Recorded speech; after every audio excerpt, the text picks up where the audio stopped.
ওই মিয়া দেখা চলতে পারেন না? কি কইছস? আরেকবার ক। ভাই আমি মাত্র রক্ত দিয়েছি, আপনি যেভাবে ডাক্কাটা মারলেন আমি তো ব্যথা পাইছি।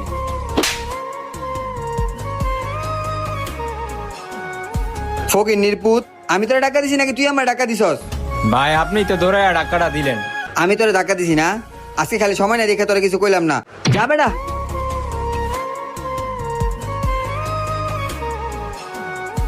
এই দাঁড়ান, আপনি আপনার মাকে দেখতে পারবেন না। আপনি কি মানুষ? আপনার মধ্যে কোনো মনুষ্যত্বই নাই, আপনি কোনো মানুষের কাতারেই পড়েন না। কি বলতেছেন এইসব? আমি তো কিছু বুঝতাছি না। আমি ঠিকই বলতেছি, আপনি তো গরিব মানুষকে মানুষই মনে করেন না। একটা কথা বলি, মনে রাখেন, মানুষ গরিব হোক আর ধনী, আমরা সবাই মাংসের রক্তে গড়া।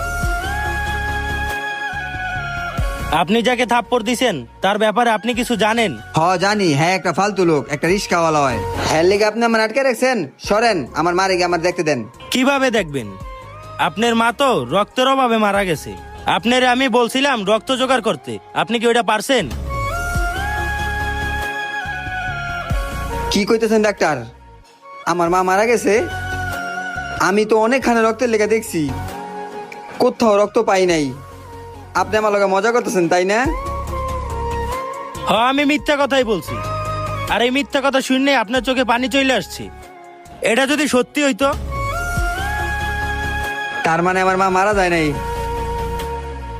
না, মারা যায় নাই, কিন্তু মারা যাইতো যদি ওই রিক্সাওয়ালাটা যারে আপনি থাপ্পড় দিছেন ওই সঠিক সময় এসে আপনার মারে রক্ত না দিত। ভাই একটা কথা মনে রাখেন, বড়লোক দিয়ে গরিব চলে না, গরিব দিয়ে বড়লোক চলে। আপনি কি কোনোদিন পারতেন আপনার থেকে ধনী ব্যক্তি না আপনার মারে রক্ত দিয়ে বাঁচাইতে? পারতেন না। একজন গরিব মানুষের মধ্যে যে মনুষ্যত্বটা আছে, একজন ধনী ব্যক্তির মধ্যে এক বিন্দু পরিমাণও নাই। আরেকটা কথা মনে রাখবেন, রক্তের মধ্যে লেখা থাকে না কোনটা ধনীর রক্ত কোনটা গরিবের রক্ত। আপনার মা যদি একবার শুনে যে আপনার মারে এত কষ্ট করে রক্ত দিয়া যে লোকটা বাঁচাইছে, ওই লোকটার সাথে আপনি খারাপ ব্যবহার করছেন, আপনার মা কতটা কষ্ট পাইবে আপনি জানেন? ওই লোকটা চইলা যাওয়ার আগে আপনি যে ওই লোকটার কাছে মাফ চান, আর নাইলে আল্লাহ পাকও আপনারে মাফ করবো না।